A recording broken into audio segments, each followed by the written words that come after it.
تیقن کی دولت کے بادشاہ اور یقین کی دولت کے امام حضرت ابوبکر صدیق رضی اللہ تعالیٰ عنہ کا 22 جمادی الثانی کو انتقال ہوا تو اطراف و اکناف عالم میں ان کا تذکرہ اور ان کے ذکر کی مہک اور خوشبو پھیلائی جاتی ہے۔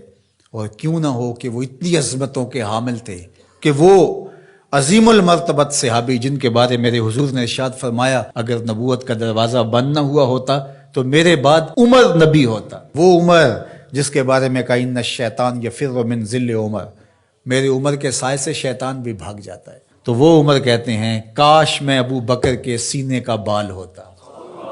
اب مرتبہ بتائیے کیا ہوگا سیدنا صدیق اکبر کا۔ حدیث بخاری ہے کہ حضرت ابو بکر صدیق کا ذکر کرنے لگے، حضرت عمر تو رو پڑے، کہا کہ کاش میری زندگی کی ساری نیکیاں ابو بکر لے لیں اور غار والی نیکی مجھے دے دیں۔ اور ام المومنین فرماتی ہیں کہ تاروں بھری شب تھی، جگمگاتے تارے دیکھے تو دل میں خیال آیا تو میں نے حضور سے کہا حضور اتنی نیکیاں بھی کسی کی ہو سکتی ہیں، اور دل کے گوشے میں یہی تھا کہ میرے باپ کا نام لیا جائے گا، لیکن آقا نے برجستہ کہا عمر کی، تو تھوڑی خاموش سی ہو گئی، اس لیے توقع کچھ اور تھی۔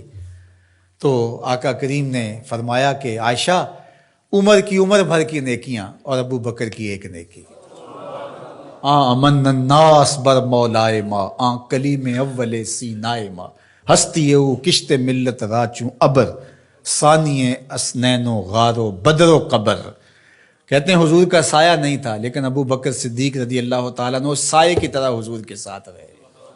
اللہ اکبر۔ سارے یار نبی دے سونے، نہیں کوئی اینا یاراں ورگا، نہ کوئی ہویا نہ کوئی ہوسی اینا جان نثاراں ورگا، نہ اس دھرتی پیدا کیتا اینا یاراں ورگا، اعظم شان صدیق کی دساں اکو یار ہزاراں ورگا۔